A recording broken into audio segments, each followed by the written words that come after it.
Moses Ngige.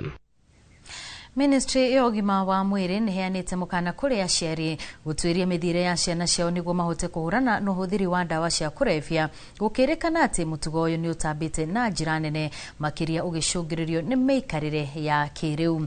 Akĩaria hĩndĩ igongona rĩa Aithĩramu Kĩrĩnyaga, mwandĩki mũkaru wa rũhonge rwa ũgima wa mwĩrĩ Mary Muthoni nĩorĩtie atongoria a ndini makorwo mũhari-inĩ wa mbere kũhũrana na ndawa cia kũrebia. Tuwaongeleshe watoto wetu, tuongeleshe wale wanaenda shule, na pia wale wageni wanakuja, tuwaangalie ni nini wanaletea watu wetu. Ndio wasilete madhara ile kali ya bangi, sigara sugu, na pia ile pombe ya hapa kijijini. Andũ makĩria ma 50,000